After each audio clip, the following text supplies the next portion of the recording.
नमस्कार दोस्तों, स्वागत है आपका आज की एक और नए महत्वपूर्ण वीडियो में। आज के वीडियो में हम देखने वाले हैं एमपीपीएससी के द्वारा जो हाल ही में आपका एग्ज़ाम कैलेंडर जारी हुआ था, तो उसमें आपके जो सहायक कुल सचिव है इसकी वैकेंसी के बारे में जिक्र था। तो फाइनली इसकी वैकेंसी की जो नोटिफिकेशन है इसको जारी कर दिया गया है।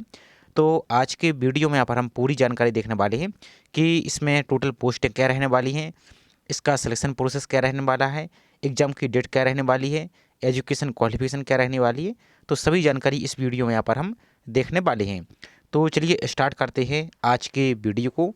साथ ही आप सभी से छोटा सा रिक्वेस्ट है, चैनल पर आप यदि पहली बार विजिट कर रहे हैं तो चैनल को सब्सक्राइब करके ज़रूर रखिए, और वीडियो को लाइक नहीं किया है तो वीडियो को लाइक कीजिए ताकि इसी प्रकार की आपको वैकेंसी की जानकारी टाइम पर मिल सके। और ज़्यादा से ज़्यादा चैनल को आप सपोर्ट कीजिए तो इसी प्रकार की आपको अपडेट मिलती रहेगी। तो वैकेंसी की देखते हैं। तो जो नोटिफिकेशन आपका रिसेंटली अभी ही जस्ट जारी किया गया है, तो पोस्ट की बात करें तो आपकी सहायक कल सचिव है यानी असिस्टेंट रजिस्ट्रार की वैकेंसी है। इसकी एग्ज़ाम की डेट देख लीजिए पहले। तो 17 मई को आपका ये एग्ज़ाम लगा हुआ है और एडमिट कार्ड आपके 7 मई को यहाँ पर जारी हो जाएंगे। बाकी ऑनलाइन फॉर्म फिल करने की लास्ट डेट आपकी 5 मार्च 2026 यहाँ पर रखी गई है। अब इसके अलावा कुछ और महत्वपूर्ण जानकारी देख लेते हैं हम। तो इसको तो यहाँ पर देखिए डेट आपकी दे दी गई है इन्होंने। इसके बाद नेक्स्ट जानकारी देख लेते हैं। एज की बात करें तो आयु की गणना आपकी 1 जनवरी 2026 के संदर्भ में यहाँ पर आपकी कैलकुलेट की जाएगी। बाकी शैक्षणिक योग्यता ध्यान से देखिए, तो किसी भी मान्यता प्राप्त विश्वविद्यालय से न्यूनतम 55% अंकों के साथ ग्रेड या स्किल आपका जो सिस्टम है, स्नातकोत्तर उपाधि यहाँ पर सिंपल आप पोस्ट ग्रेजुएशन पास किए हैं, चाहे एमए हो एमएससी हो कुछ भी हो आपके पास, कम से कम पोस्ट ग्रेजुएशन 55% से कम आपकी नहीं होनी चाहिए। यदि इससे ऊपर ही 55% हो या इससे ऊपर हो तो आप इसके लिए एलिजिबल हैं और आपको इसको अप्लाई कर पाएंगे। बाकी इसकी और जानकारी देख लेते हैं, इसमें पोस्ट कितनी है और इसकी टर्म एंड कंडीशन क्या कुछ यहाँ पर रहने वाली है। तो चलिए पहले इसको और देख लेते हैं हम। तो यहाँ पर देखिए टोटल पोस्ट आपकी कितनी है। तो देखिए यहाँ से यूआर के लिए 4 वैकेंसी हैं, एससी के लिए 2 हैं, एसटी के लिए 2 हैं, ओबीसी के लिए 3 हैं, ईडब्ल्यूएस के लिए 1। इस प्रकार से टोटल आपकी 12 वैकेंसी यहाँ पर निकाली गई हैं। इसकी और जानकारी की बात करें तो आपकी द्वितीय श्रेणी के पर वैकेंसी है। वेतनमान यहाँ पर देख सकते हैं। वहाँ की कर्तव्य की बात करें तो विश्वविद्यालय से संबंधित प्रशासनिक कार्य आपको करने होंगे, और पद का नाम है सहायक कुल सचिव यानी असिस्टेंट रजिस्ट्रार। इसको तो किसी भी मान्यता प्राप्त विश्वविद्यालय से न्यूनतम 55% अंकों के साथ आपके पास स्नातकोत्तर यानी पोस्ट ग्रेजुएशन आपके पास ही होनी चाहिए। बाकी इसकी और जानकारी देखें तो एज आपकी मिनिमम 21 साल यहाँ पर होनी चाहिए और अधिकतम आपकी 40 साल पूर्ण आपकी नहीं होनी चाहिए। और आपका जो एज रिलैक्सेशन है वो आपको अलग से रहने वाला है, अलग अलग कैटेगरी के अनुसार। इसके बाद आयु की गणना आपकी 1 जनवरी 2026 के अनुसार यहाँ पर कैलकुलेट की जाएगी। और एक बात ध्यान दीजिए, अब यहाँ पर अभ्यर्थी के पास उपयुक्त अर्हताएं ऑनलाइन आवेदन करने की अंतिम थी। अब ऑनलाइन फॉर्म फिल करने की लास्ट डेट क्या है, तो 5 मार्च 2026 है। तो इस डेट तक आपके पास सभी क्वालिफिकेशन आपकी पोस्ट ग्रेजुएशन कंप्लीट हो जानी चाहिए। और यहाँ पर देखिए आवेदन करने की अंतिम तिथि के बाद किसी भी तिथि को उक्त अर्हता अर्जित करने वाले अभ्यर्थी विज्ञापित पदों हेतु विचारित होने की पात्रता नहीं रहेगी। तो अभी यदि आपकी क्वालिफिकेशन 5 मार्च के बाद आपकी कंप्लीट होती है और आप फॉर्म फिल कर देती हैं और भले ही आप सिलेक्ट हो जाती हैं, टेस्ट निकाल लेते हैं, तो आपको बाहर कर दिया जाएगा क्योंकि आपके पास योग्यता 5 मार्च के बाद की यहाँ पर है। तो इस बात को ध्यान रखना। बाकी यहाँ पर देखिए शासन द्वारा पदों की संख्या आपकी यहाँ पर परीक्षा परिणाम घोषित होने के पूर्व तक वृद्धि की जा सकती है। बाकी इसमें आप बाकी देख सकते हैं। और यहाँ पर देखिए किसी भी प्रवर्ग की महिला यहाँ पर देखिए यदि कोई पोस्ट आपकी जो मध्य प्रदेश की महिला उनके लिए रिजर्व की गई है, यदि उस कैटेगरी की महिला नहीं मिलती है तो उसी कैटेगरी के पुरुष उम्मीदवार को यहाँ पर सिलेक्ट कर लिया जाएगा। इसके अलावा कुछ और जानकारी यहाँ पर देख लेते हैं, इंपॉर्टेंट है जो। बाकी यहाँ पर और क्या है इसमें देख लेते हैं हम। एग्जाम सेंटर की बात करें तो यहाँ पर देखिए आपकी एग्जाम सेंटर आपके इतने एग्जाम सेंटर में आपके एग्जाम यहाँ पर होने वाले हैं। यहाँ पर देखिए 4 एग्जाम सेंटर यहाँ पर दिए गए, जिसमें आपके भोपाल हुआ, इंदौर, जबलपुर और ग्वालियर, इतने सिटी में आपके एग्जाम यहाँ पर होने वाले हैं। और एक बात और ध्यान दीजिए, महत्वपूर्ण बात क्या है, मध्य प्रदेश के निवासी उपरोक्त परीक्षा केंद्रों के संबंध में ऑनलाइन आवेदन पत्र भारतीय समय उपरोक्त में से 2 परीक्षा केंद्र यहाँ पर सिलेक्ट कर सकते हैं। लेकिन जो अन्य राज्य के अभ्यर्थी यहाँ पर आते हैं तो वो केवल आपको उनके लिए सिर्फ इंदौर ही एग्जाम सेंटर मिलेगा, अन्य कोई भी एग्जाम सेंटर आपको यहाँ पर नहीं मिलेगा। तो इस बात का आपको ध्यान यहाँ से देना है। इसके अलावा और देखिए क्या कुछ है। तो सबसे महत्वपूर्ण बात है ऑनलाइन फॉर्म की डेट। तो ऑनलाइन फॉर्म आपकी यहाँ पर देखिए ऑनलाइन फॉर्म आपके 6 फरवरी से प्रारंभ हो जाएंगे। तो जैसे ही ऑनलाइन फॉर्म प्रारंभ होंगे तो उसका हम अलग से ही वीडियो प्रोवाइड करेंगे।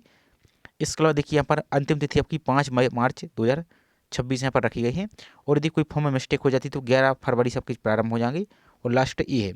और प्रवेश पत्र आपके कब आ जाएंगे, तो 7 मई को आपके एडमिट कार्ड यहाँ पर आ जाएंगे और एग्जाम आपके 17 मई 2026 को यहाँ पर लगा हुआ है। बाकी विलंब शुल्क है तो सब आपको यहाँ पर नहीं रखना है। बाकी एज की बात करें तो यहाँ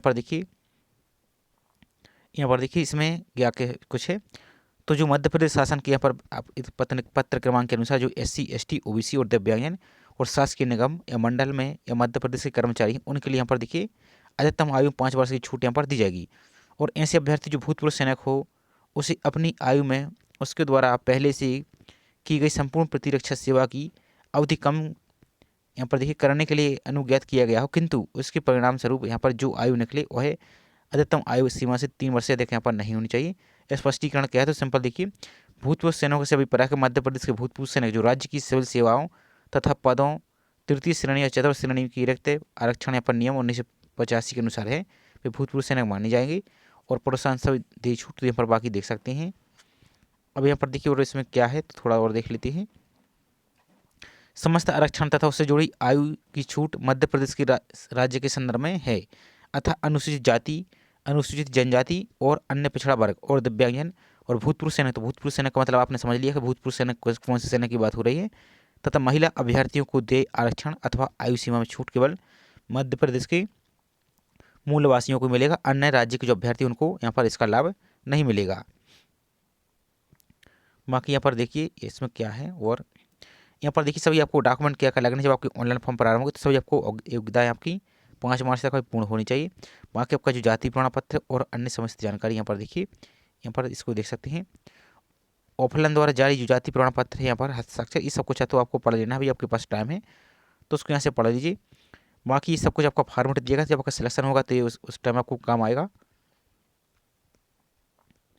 अब इसमें क्या कुछ है तो यहाँ पर देखिए आपकी फॉर्म कैसे फिल करना है, तो जब किसी प्रारंभ हो जाएगा तो उसको अलग से हमको वीडियो प्रोवाइड करेंगे। बाकी फ़ोटो वगैरह ये सब कुछ ठीक है। अब फीस की बात करें तो जो मध्य प्रदेश के मूल निवासी हैं, जिसमें आपका SC हुई, ST हुई, OBC नॉन क्रीमिलियर हुई और दिव्यांगजन उनके लिए 250 रुपये प्लस आपको 50 रुपये पोर्टल चाहिए। इस प्रकार से 290 रुपये आपको यहाँ पर पे करना होगा। और जो मध्य प्रदेश के बाहर के अभ्यर्थी हैं, अदर स्टेट के हैं और UR के हैं, उनके लिए 500 रुपये प्लस इसमें 50 रुपये पोर्टल चाहिए, यानी 550 रुपये आपको यहाँ पर पे करना होगा। बाकी इसमें एक सब कुछ यहाँ पर दिया गया है और इसकी कुछ इंपॉर्टेंट जानकारी यहाँ पर एक घोषणा पत्र है। बाकी सभी को यहाँ पर आप देख सकते हैं। बाकी सभी जानकारी को आप चाहें तो आप भी समय इसको डाउनलोड कर सकते हैं। MPPSC की आप वेबसाइट पर आएंगे तो वहाँ पर आपको डाउनलोड कर सकते हैं। चलिए आपको प्रोसेस और हम दिखा देते हैं ताकि आप स्वयं इसको जारी यहाँ पर देख सकें। और एक बात और, अब परीक्षा का पाठ्यक्रम और परीक्षा योजना, तो आप सभी को पता ही है कि जो पेपर आपका होता है 2 पार्ट में होता है, जिसमें पार्ट ए होता है 50 क्वेश्चन रहते हैं जनरल स्टडी के, और पार्ट बी आपके रहते हैं सब जैसे समझ, जिसमें आपके 100 क्वेश्चन रहते हैं। इस प्रकार से टोटल आपके 150 रहते हैं। तो जैसे पार्ट ए का सिलेबस तो आप सभी को पता ही है, पहले से ही जारी है, जो सभी परीक्षा आपकी चल रही है तो उस पर सिलेबस को कंप्लीट कीजिए। और जैसे ही पार्ट बी का सिलेबस आता है तो उसका आपको अलग से वीडियो बना दी जाएगा, तो जल्दी आपको वेबसाइट पर जारी किया जाएगा। तो चलिए इस नोटिफिकेशन को आपको कैसे डाउनलोड करना वो आप पढ़ सकते हैं और बाकी प्रवेश उपलब्धता है। चलिए नोटिफिकेशन कैसे डाउनलोड करना वो आपको हम दिखा देते हैं।